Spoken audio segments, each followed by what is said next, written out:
What's your biggest, "this isn't what it looks like" moment? Back in late August, I went home for a quick visit before heading back to university. I always made it a point to see my grandma while I was in town. She had this habit of keeping little chocolates around for anyone who stopped by, usually tucked into a small dish on the coffee table. Her grandchildren always got more than a single piece, just because she could never resist spoiling us a little. That day, as I was leaving her house, she pressed one more chocolate into my hand. "For the road," she said with a grin, her eyes twinkling behind her glasses. I thanked her, tucked it into my jacket pocket, and gave her a quick hug before heading out to the car. It was one of those last hot days of summer afternoons, sun blazing and baking the asphalt. I loaded my stuff into the back seat, sliding my backpack in and shutting the door with a soft thud. I unwrapped one piece of chocolate while sitting in the driver's seat, nibbling it as I started the engine. Then, remembering the one my grandma had given me for later, I tucked it into my back pocket for safekeeping. Everything seemed fine until I got close to the highway. I stopped at a traffic light on the short stretch before the on-ramp. That's when it hit me. Leaving the chocolate in my pocket while sitting was a terrible idea. I reached behind me to grab it, hoping to just pull it out before it made a mess. The moment my fingers made contact, I realized it was too late. The chocolate had melted entirely, leaving my left hand covered in sticky brown goo. The wrapper had partially opened during the ride,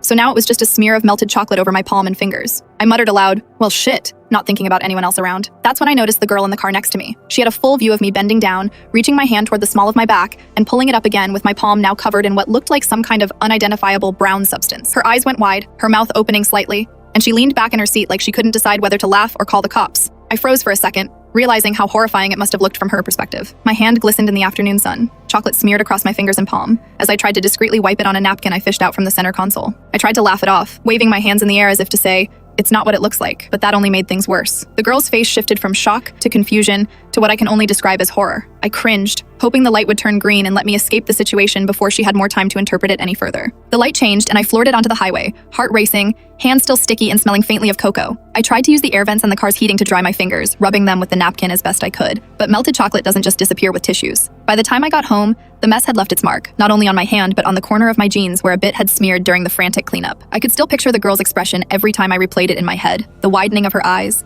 the slight recoil, the "oh God" in her gaze. I imagined her telling her friends, exaggerating the story, though I hoped she didn't. I kept thinking about it all the way back to campus, each mile a reminder of how one small chocolate could create the worst possible misunderstanding. When I finally got to my apartment, I stripped off my jeans and washed my hands in the sink, scrubbing until the water ran clear and the sweet smell of chocolate was gone. My backpack and seat still had faint traces, but at least it was no longer glistening in the sun like a warning to anyone nearby. It's been a few years since that day, and every time I see a chocolate bar or a hot summer afternoon, I think about it. I can't forget the look on her face, the way a simple piece of chocolate managed to make an otherwise normal day absolutely mortifying. I still haven't lived that one down.